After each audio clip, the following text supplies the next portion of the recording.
bersama saya lagi dalam Alright Napa Channel. Gempak sahabat-sahabat semua, kenyataan yang menarik untuk kita dengar daripada YB Rafizi Ramli. Katanya tiada minat masuk muda. Dan hari ini ramai rakyat melihat ya, semakin mesra hubungan dengan MB Kedah Sanusi. Benarkah semua itu? Jadi menarik untuk kita dengar pencerahan daripada YB Rafizi Ramli, sahabat-sahabat semua. Sebelum kita teruskan untuk mendengar ucapan padu daripada YB Rafizi ini, jangan lupa juga untuk terus support Alright Napa Channel dengan cara tekan butang subscribe, like dan share. Mari kita tonton bersama kenyataan dalam ucapan bernas pedas daripada YB Rafizi Ramli, sahabat-sahabat semua. Tadi saya tengok Amin pun dah pakai baju hitam, saya pun dah pakai baju hitam. Jangan bimbang, saya belum masuk muda.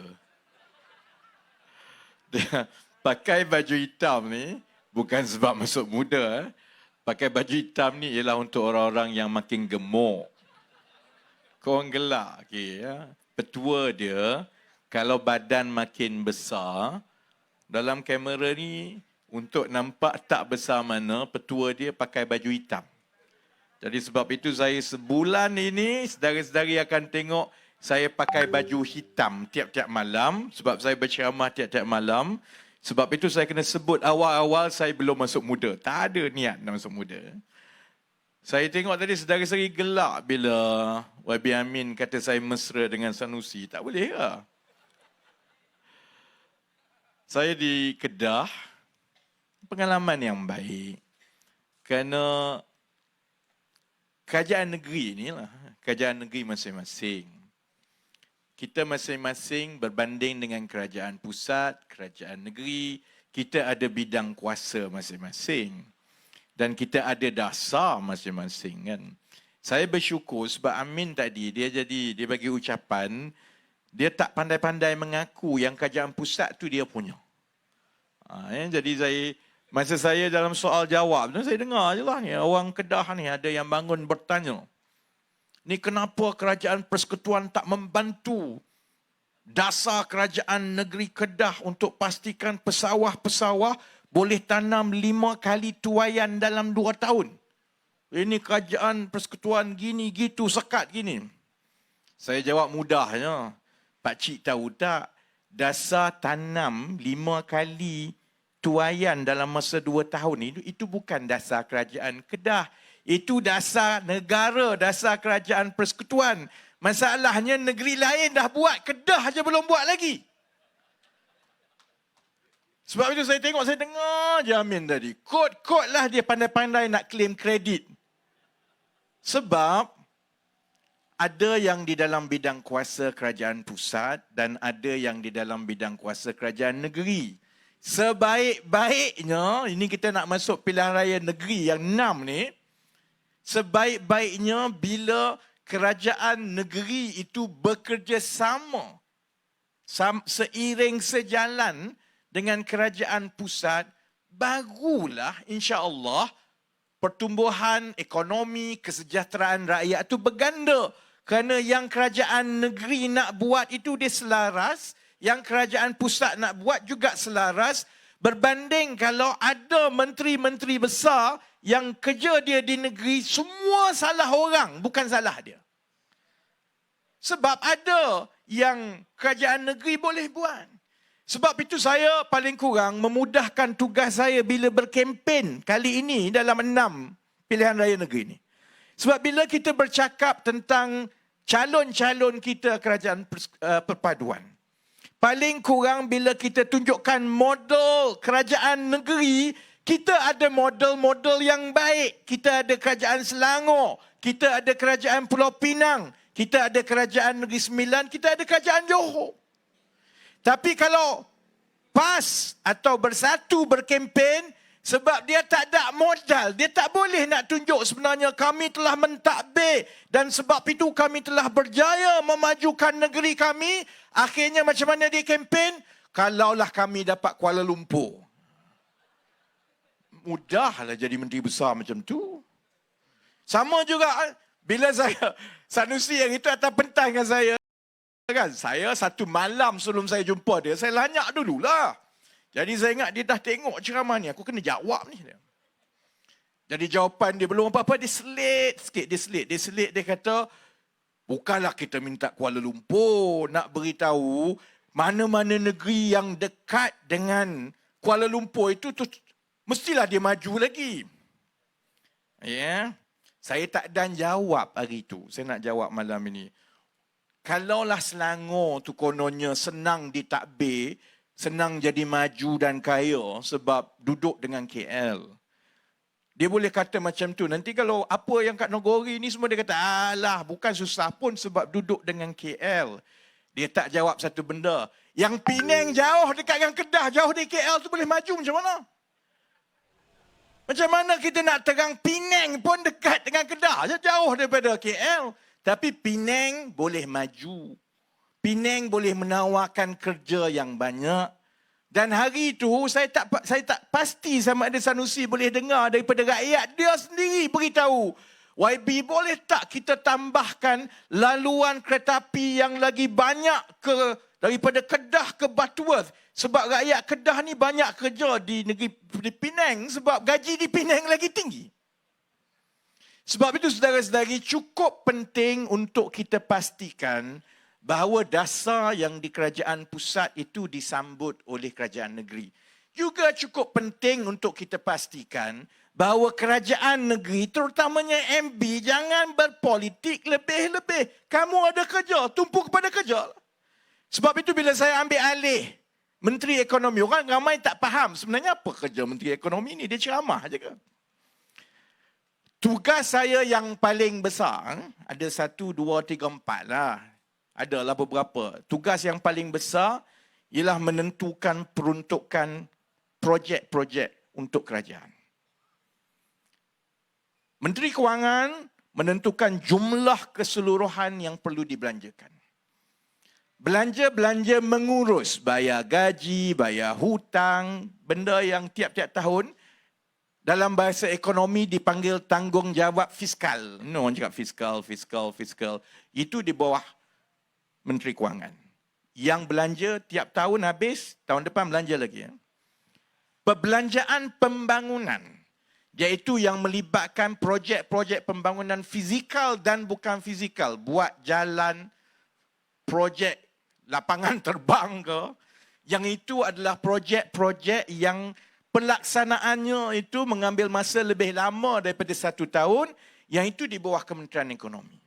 Jadi sebab itu daripada awal, contohnya bila saya ambil alih, dalam memutuskan berapa yang nak bagi kepada projek-projek, kita ambil beberapa pendekatan yang mudah, yang mana negeri-negeri macam Negeri Sembilan yang bekerjasama rapat dengan Kerajaan Persekutuan, projek itu berjalan dengan lagi cepat.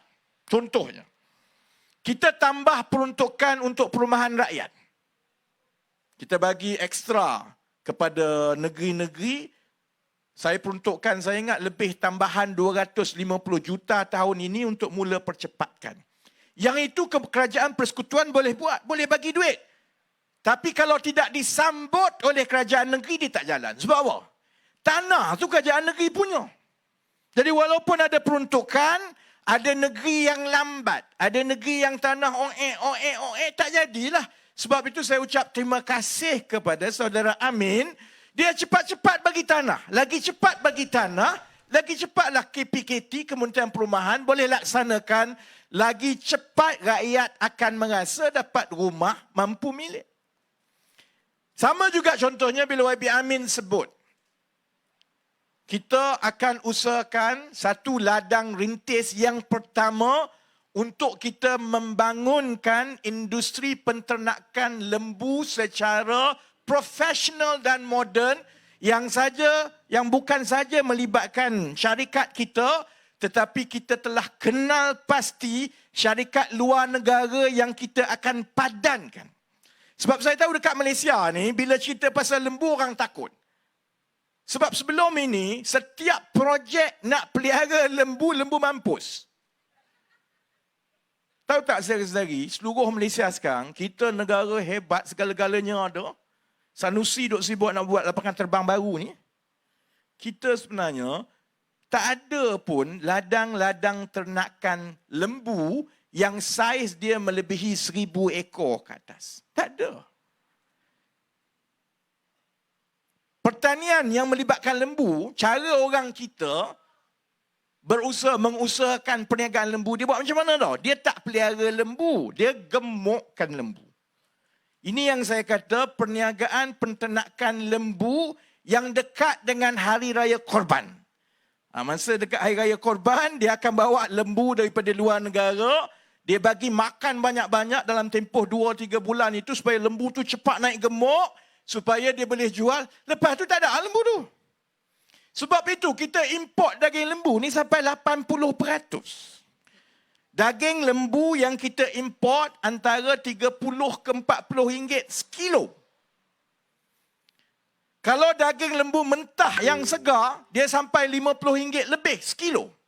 Kerana kita sampai sekarang belum menunjukkan kemampuan kita boleh pelihara lembu.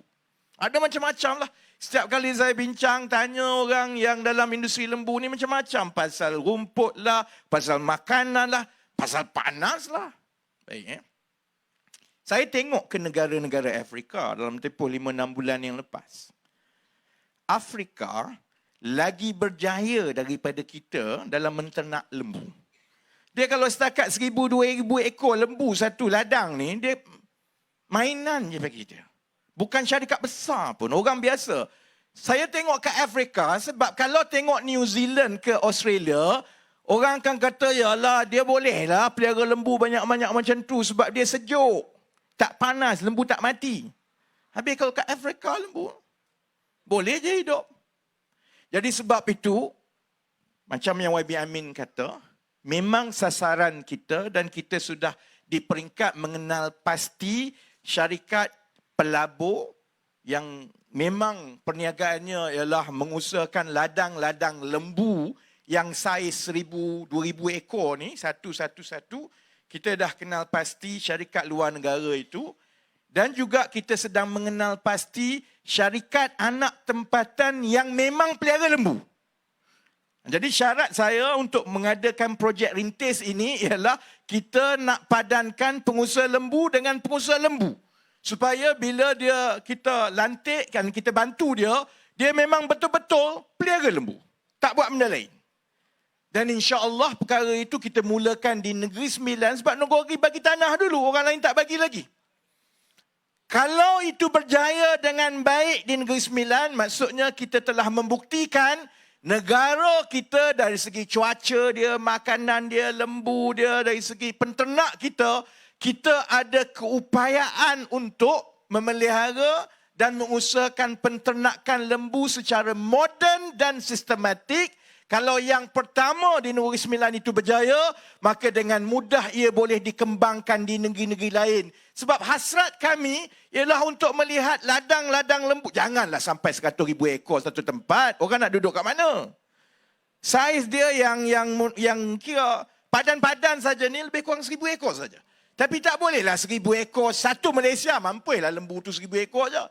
Kita kena dengan cepat menskalakan ladang lembu macam ini di seluruh negara kerana untuk menurunkan harga barang, dia tak boleh kita sembang saja, bising harga barang macam mana harga barang. Kita kena tambah pengeluaran makanan.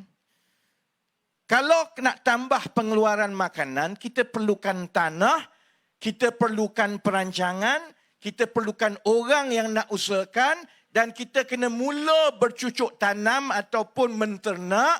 Kecualilah ada orang kat Labu ni yang hebat, dia boleh beritahu, esok saya nak tambah bekalan daging, esok dia bangun ada seekor lembu depan mata dia. Kecualilah ada orang dekat Kedah ke kat Terengganu yang dia kata kita nak tambah bekalan sayur, esok saja tiba-tiba penuh sayur. Memanglah dia akan ambil masa daripada 1 bulan ke 1 bulan. Paling singkat, contohnya tanaman kontan sayur, paling singkat 4 bulan. Sebab tanah kena dibersihkan, infrastruktur pertanian itu kena ada, rumah hijau itu kena ada. Kemudian nak kena pasang sensor, nak kena pasang wire air semua supaya tak payah siram, tak payah nak baja. Bila tanam pun selalunya satu kitaran tuaian ialah 3 bulan. Sebab itu lagi lambat kerajaan negeri bagi tanah, lagi lambatlah kita boleh tambah pengeluaran penghasilan makanan ini. Sebab itu kalau ada yang tanya, geng-geng PN ni, saya kadang-kadang yakilah. Sebab dia lupa harga barang naik mendadak ni zaman dia lah. Bukan zaman kita. Harga barang naik mendadak ialah daripada April 2022 sehingga ke Ogos 2022. Sejak kita ambil alih memang dia turun sampai ke 2.8% sekarang. Tapi untuk terus pastikan dia turun dan juga untuk mengimbangi supaya ada harga barang tertentu yang diimport itu mula harga turun, kita dengan cepat perlu tambah kapasiti pengeluaran makanan ini. Jadi insya-Allah saya berharap orang Nogori menyahut cabaran ini. Jangan buat malu Nogori, Min. Kita mula dengan Negeri Sembilan untuk buktikan orang Malaysia boleh usahakan ladang ternakan lembu secara berbesar-besaran dan ia boleh dijual pada harga yang murah. Yang kami dok kira sekarang di peringkat kementerian, bila kita tengok, kita sebenarnya merasakan kalau ikut kiraan awal, harga daging lembu kalau diusahakan dengan baik, dia sebenarnya boleh dijual pada harga sekitar RM30 lebih. Maksudnya, harga daging mentah segar yang sekarang ini RM50 lebih, kalau pengeluaran itu dibuat pada skala sekurang-kurangnya 1,000 ekor satu ladang ternakan, dia sebenarnya boleh dijual pada sekitar RM30 ke RM35 sekilo. Iaitu, dia lebih kurang sama dengan harga import.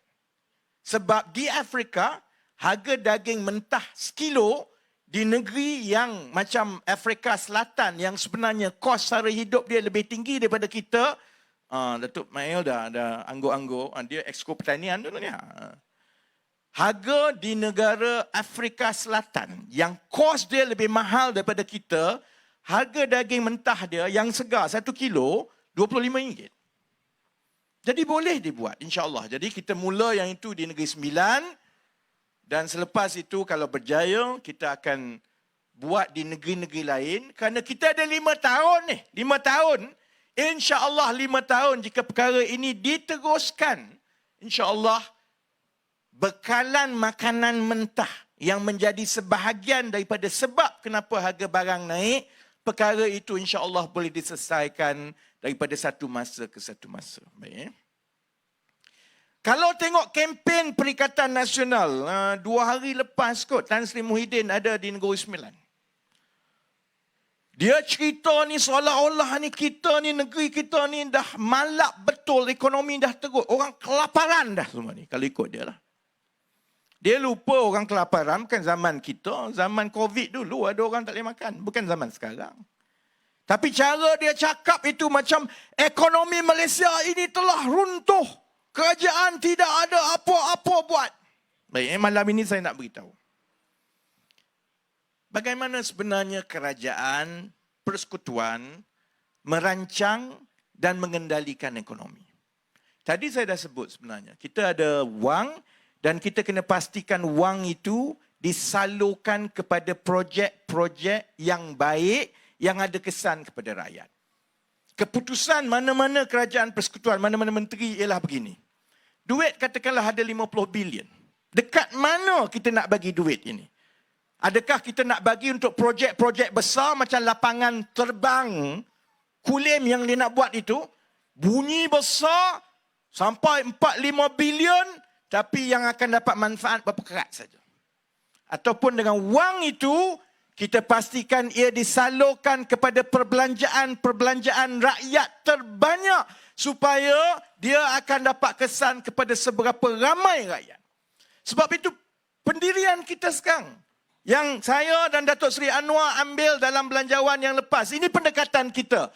Lebih banyak wang perlu disalurkan kepada projek-projek rakyat dahulu. Bukannya projek-projek mega. Senanglah jadi menteri besar. Senanglah jadi menteri yang kat bawah ni terbengkalai, tertinggal semua. Hanya cukup dengan mengomong-omongkan. Tengok saya sekarang ada satu projek 3 bilion. Sampai bila kita nak buat macam itu?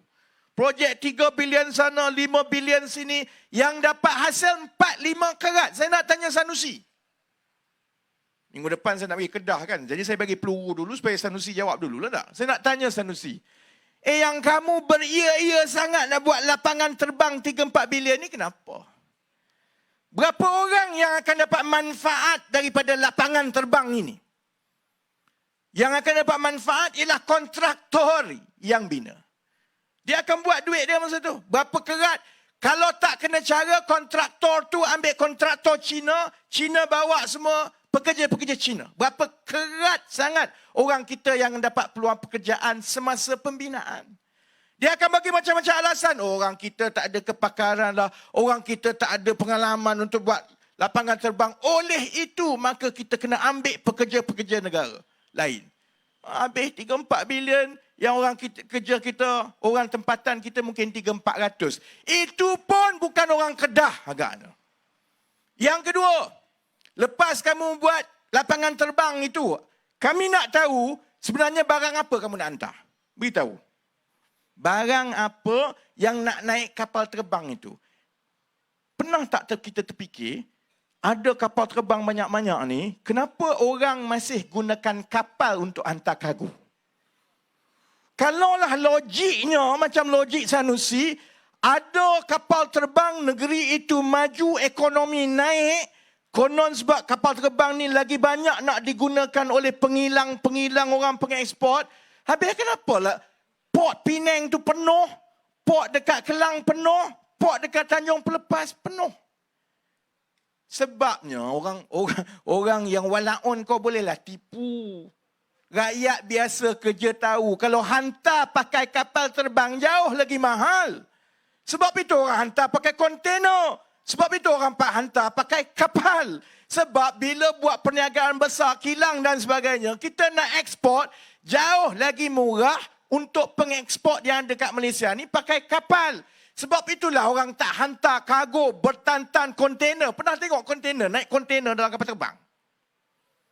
Sebab itu saya nak tanya Sanusi, yang kamu beria-ia nak buat lapangan terbang berbilion ni sebab apa? Adakah sebab ada orang-orang tertentu yang toke-toke tanah yang akan dapat laba daripada jual tanah untuk buat lapangan terbang? Adakah kerajaan negeri nak ambil jalan singkat, susah nak majukan negeri untuk bina peluang pekerjaan, untuk dapat hasil serta-merta mentadbir kerajaan negeri? Jalan mudah dia apa dia? Jual tanah untuk kapal terbang. Jual tanah, dapat premium, dapat duit tanah, jadi nampak kaya. Sebab bukan kita tak biasa dengan geng-geng PAS ni. Balak pun semua dia jual sendiri. Sebab itu jalan mudah untuk buat wang. Sebab itu saya kata, mentadbir, bila kita ada belanjawan duit rakyat yang kita nak bagi, sebenarnya mudah saja kalau nak buat style Sanusi. Umum projek besar sana, menipu rakyat, kononnya ini akan bagi laba. Sebenarnya kita tahu, wang peruntukan itu akhirnya hanya sampai kepada beberapa kerat saja, tapi rakyat tak dapat. Sebab itu yang kita buat contoh. Orang mungkin tak hargai sekarang, tapi rakyat akan mula rasa secara perlahan-lahan. Apa yang lagi penting? Lapangan terbang sebiji dekat Kulim ataupun jalan beribu-ribu kilometer yang kita pastikan jalan ini dibaiki, diselenggara dengan baik, jalan tidak berlubang-lubang. Kita pilih jalan saudara-saudari.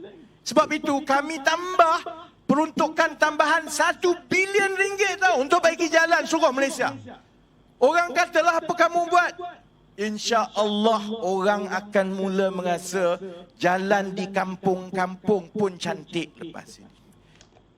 Terbaik itu dia, satu pencerahan padu daripada YB Rafizi Ramli. Dan persoalan yang diberikan oleh YB Rafizi Ramli menarik untuk kita fikirkan bersama. Kenapa begitu beriak ia Menteri Besar Kedah ini ya, Sanusi ini mau sangat ya untuk lapangan terbang itu dibuat yang kononnya untuk kargo ya, tapi sebenarnya seperti mana yang logiknya, seperti mana yang dikatakan oleh YB Rafizi Ramli, menggunakan kapal terbang untuk menghantar kargo lebih mahal berbanding dengan menggunakan kapal laut. Jadi di mana kelogikan otak mereka? Adakah sebenarnya kroni-kroni yang bakal mendapat laba daripada perkara ini, sahabat-sahabat semua? Itu yang menarik untuk kita fikirkan bersama. Jadi sampai di sini saja, izinkan saya untuk mengundurkan diri. Tapi sebelum itu, sekiranya sahabat-sahabat juga mau memberikan sebarang komen ya berkaitan dengan perkara yang diucapkan oleh YB Rafizi Ramli, Anda boleh berikan komen dalam ruangan komen. Tapi ingat, komen dengan cara berhema. Jangan menjadi seperti walaun-walauntit, lebay-lebay, geng sapu bersih, termasuk juga geng takut Anwar GTA. Ya, apabila memberikan komen penuh dengan hasutan, kebencian, dan juga fitnah melampau. Sepertinya mereka tidak punya otak, mungkin karena otak mereka tertinggal di atas Gunung Kinabalu. Jadi sampai di sini saja, izinkan saya untuk mengundurkan diri. Dan seperti biasa, peribahasa mengatakan, tapapun kangkap, 2 ton keinginan. Dalam bahasa Melanya, tepuk dada, tanya selera. Sekian je daripada Alright Napa Channel. Sampai kita berjumpa lagi dalam info dan update yang seterusnya. Sekian. Bye-bye.